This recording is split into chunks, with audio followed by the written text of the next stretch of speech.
then really, that was perfect. That's exactly true. You know, I as a therapist, I don't take any great joy in asking people or encouraging people to go re-experience or revisit bad experiences that they've had in their life. It's not much fun. I mean, for anybody. However, when the person has insight into where that anxiety is coming from and they can explain it and they understand that the anxiety isn't going to kill them, that it will, even if it's a panic attack, panic attacks don't kill people. Yeah. Anxiety doesn't tend to kill people. Feels like it. It can feel like it, but it doesn't. It feels like it's going to escalate until your head's going to explode or your body's going to be torn apart by horses or something. But when you identify where it comes from and you normalize where it comes from, which is there have been experiences in my life that created in me a feeling of doom, of being out of control, impending doom that never materialized, but your brain, your thinking can make horrible predictions of things and, you know, and real experiences, real life and death experiences. And so the tendency is to get control of anxiety. And the way people do that is with drugs and with alcohol. It's not the only reason people become addicted, but it is a big one. Yeah. It has been shown, it has been proven that there are a lot of people that just don't feel safe in the world. And that the way they counter that feeling is through chemicals.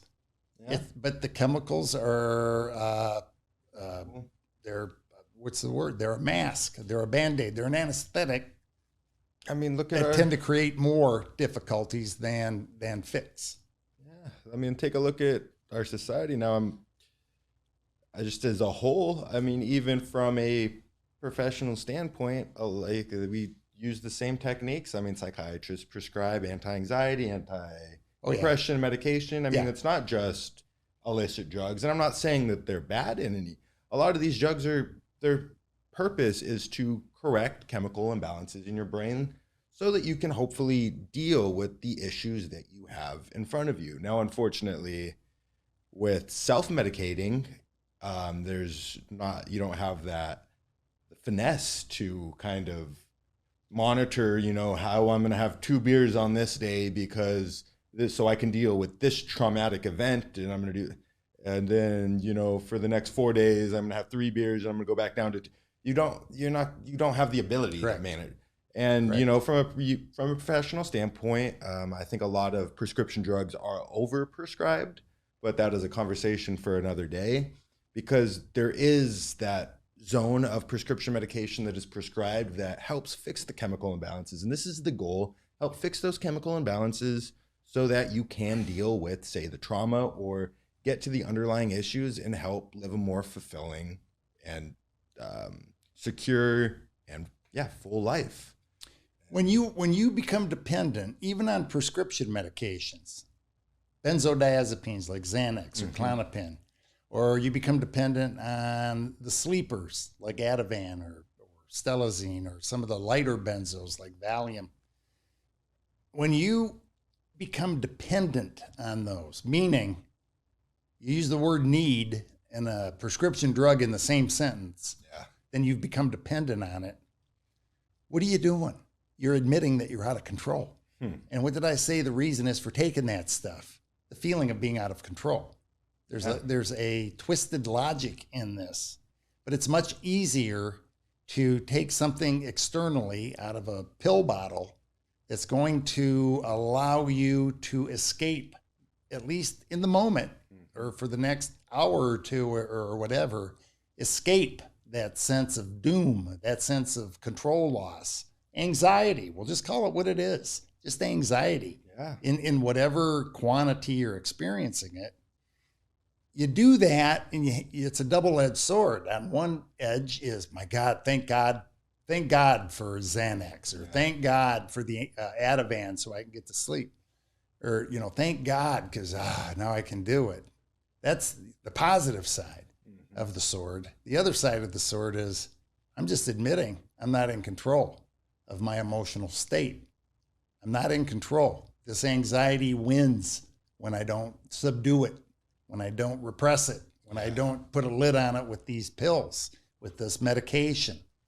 And then there is a tolerance factor for those medications, which means you have to keep taking higher and higher doses of it in order to effect the same outcome.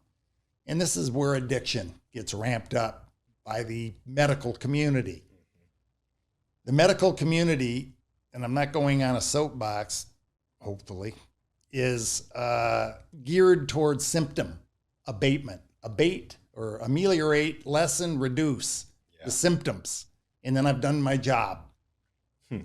I think psychology can be guilty of the same thing with techniques like deep breathing. And I mean, these things are all good.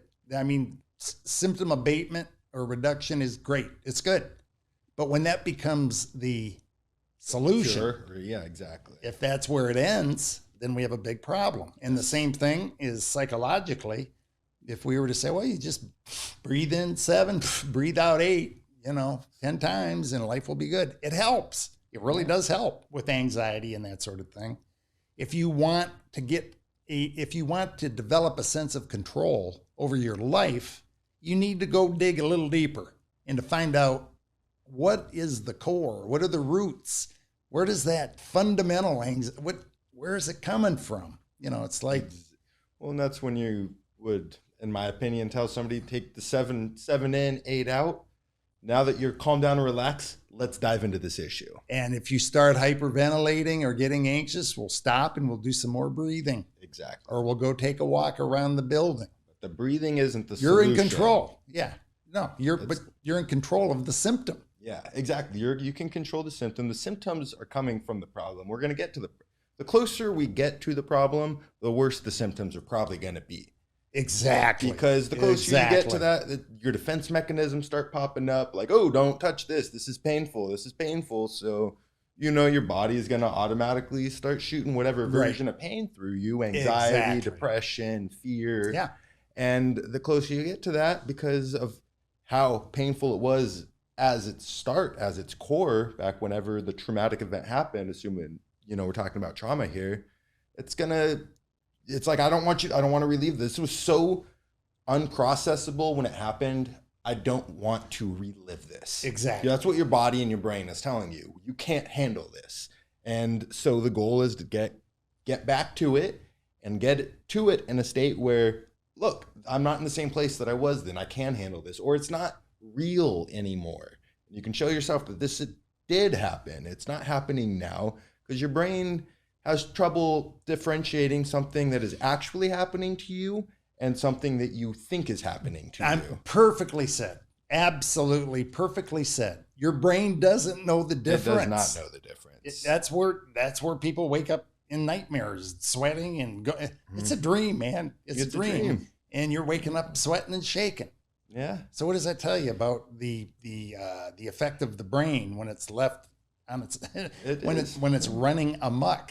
I mean, and it goes both ways. Even if you're excited about something, your anticipation and excitement for it can be greater in the time leading up to whatever event it is than in whatever the actual going to a concert, thinking about it, man, I love these people. I can't wait. You're thinking about it, your brain, you're excited, your body's reacting as if you're essentially there. Then you get there and you're disappointed and it's not disappointed, but you get there and it's like it's the same experience to an extent. Now you're going to have fun. You're going to go. You're going to enjoy your time there. But your brain, that anticipation or that fear, the same neurons are going to fire off in your brain. Yes. It's going to affect your adrenal system. This more or less the same. I mean, obviously, when something's actually happening, it's going to occur a little different than how you imagine it's happening. But when you imagine something happening, it's real. It is real to you in your brain. And so when you're going back into these traumatic situations, your brain's like, stop, don't touch this. This was too much for you. But the goal is to figure out, and this is what treatment and you know, the purpose of going to therapy is being able to get back and touch on that trauma, on that event, and build up a tool base or weapons so that you can handle it mentally, so that you can deep breathe when you're going through it, so that you can process something that you weren't able to process initially. Right. And so it's going to get more intense and more terrifying the closer you get.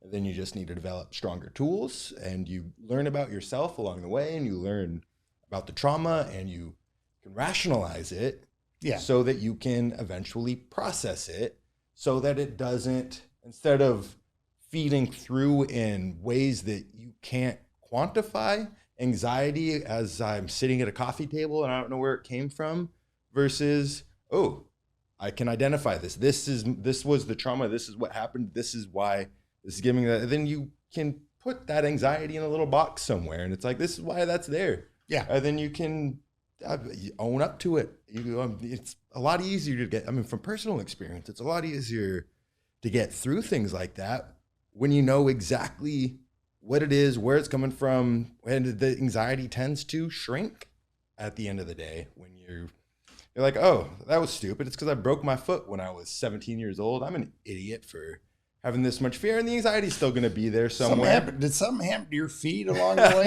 Ethan?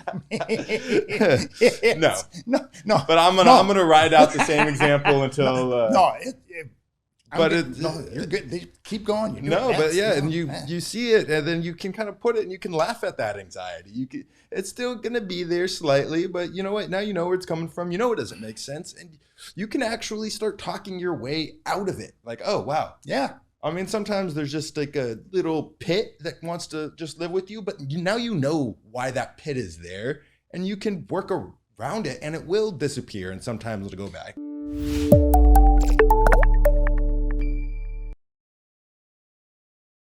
Occurs when you do not have power. When you're a little kid, when you're 4 years old, you're a little girl, you're 7, or you're 9, or you're even 12. You don't have physical or mental or emotional tools yet. Your brain isn't developed. Your body hasn't developed. You cannot protect yourself.